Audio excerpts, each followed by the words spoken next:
وعلى آلك وأصحابك يا سيدي يا حبيب الله. بسم الله الرحمن الرحيم.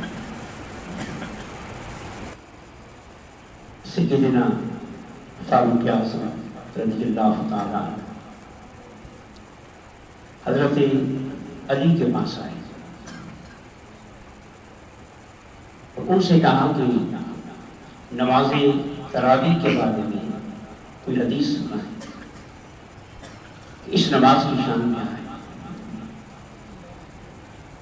اب یہاں سے یہ سمجھ جائیں کہ صحابہ کرام بھی علم کی خیرات حضرت علی سے لیتے تھے، اس لیے کہ حضور کا فرمان تھا کہ میں علم کا شہر ہوں، علی اس کا دروازہ ہے. تو بڑی سیدھی سی بات ہے کہ دروازے سے وہی نکلتا ہے جو اندر ہوتا ہے، اور اندر مصطفیٰ ہے.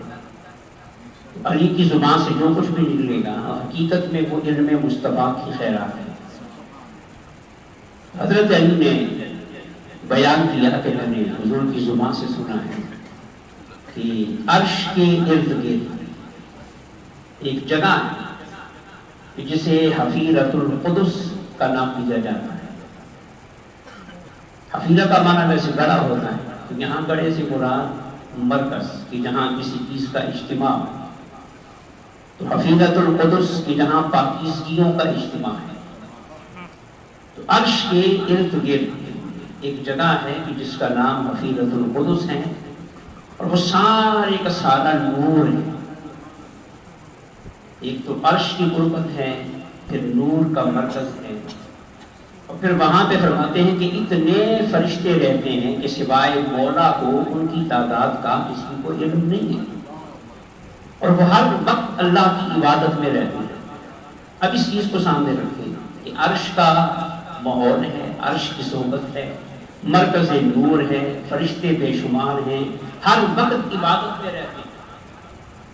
اتنی مقدس ہستیاں ہیں اور اتنا مقدس مقام ہے.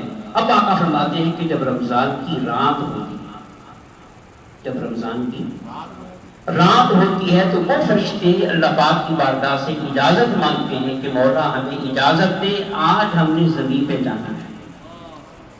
آج ہم نے یہاں سے یہ بات سمجھ جائیں کہ کس کو چھوڑ کے کہاں پہ آ رہے ہیں.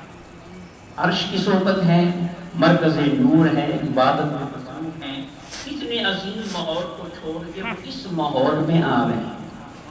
تو سمجھ جائیں کہ اللہ پاک نے آپ کی اس نماز کو، اس بندگی کو، اس اجتماع کو، اس صحبت کو اتنا اونچا مقام دیا ہے کہ اس میں آنے کے لیے فرشتے اللہ سے اجازت مانگ رہے ہیں. پھر آقا فرماتے ہیں کہ جب وہ زمین میں آتے ہیں تو بندوں کے ساتھ مل کر جماعت کے ساتھ نماز پڑھتے ہیں. نماز تراویح بندوں کے ساتھ مل کر نماز پڑھتے ہیں. اور آخری جملہ آقا نے فرمایا کہ پھر جس کو وہ چھو جائیں، جس کو وہ مس ہو جائیں، چھو جائیں، یا لوگ ان کو چھو جائیں، وہ بندے سے مس ہو جائیں یا بندہ ان سے، تو بس پھر وہ ہمیشہ کے لیے نیک بخت بن جاتا ہے، ہمیشہ کے لیے نیک بخت اور سعید بن جاتا ہے. اور یاد رکھیں جو نیک بخت ہوتا ہے وہ جنتی ہوتا ہے، اوپر کسی اور مقام پہ نہیں جاتا. اللہ پاک اسے گناہوں سے، مصیبتوں سے اور اپنے عذاب سے، قہر سے محفوظ رکھتا ہے، اس لیے کہ وہ نیک بخت ہو گیا ہے. تو یہ نماز تراویح کا فیض ہے کہ اللہ پاک کے فرشتے اس نماز میں شامل ہونے کے لیے آتے ہیں.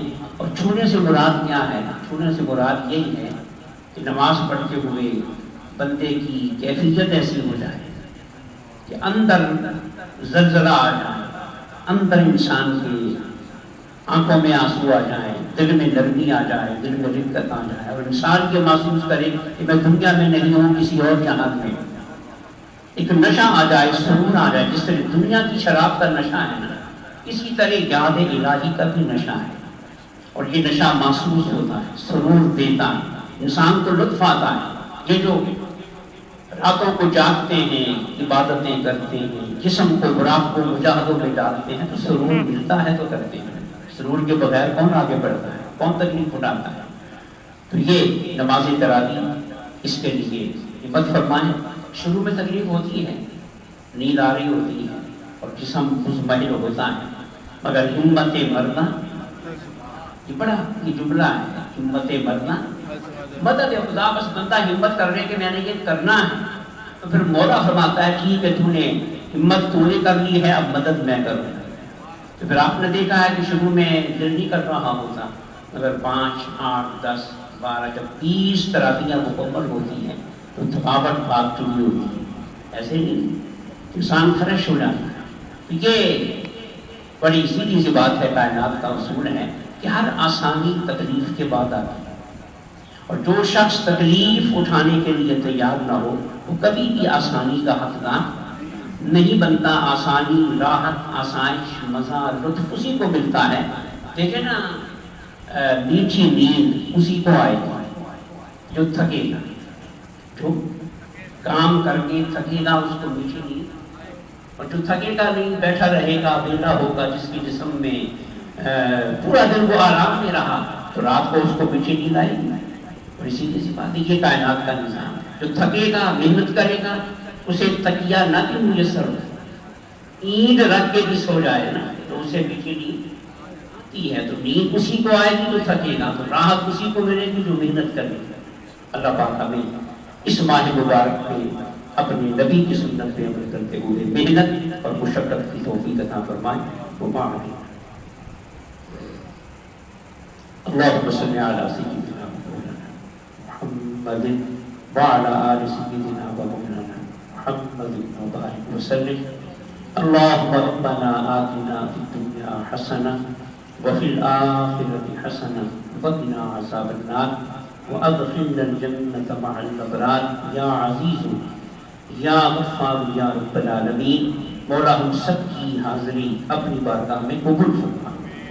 اس بندگی کو، سجدہ ریزی کو، تلاوت قرآن کو، سماعت قرآن کو، اور اپنے گھر میں گزارے ہوئے ان خوبصورت لمحات کو اپنی بارگاہ میں قبول فرما. اور مولا ہمیں اس نمازی تراویح کا صدقہ، نمازی عشاء کا صدقہ، ماہ رمضان کی برکات کا صدقہ، مولا ہم سب کے ظاہر و باطن کو پاکیزگی عطا فرما، طہارتیں عطا فرما. ہر قسم کی غلاظتوں سے، تاریکیوں سے، گندگیوں سے مولا ہم سب کے سینوں کو پاک فرما. حضور کی نگاہ کرم کا صدقہ بیماروں کو شفا عطا فرما. ہمارے محترم قبلہ قاری محمد صدیق صاحب بیمار ہیں، لاہور میں ہاسپٹل میں داخل ہیں. سب دوست دعا کریں کہ اللہ پاک انہیں صحت کاملہ عطا فرمائے، شفائے کاملہ عطا فرمائے. مولا ہر بیمار کو شفا عطا فرما، ہر پریشان حال کی پریشانیوں کو دور فرما.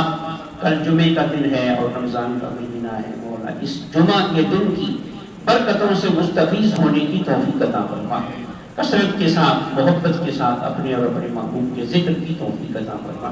وصلی اللہ تعالی علی خیر خلقہ ونور عرشہ سیدنا و مولانا محمد وعلی آلہ واصحابہ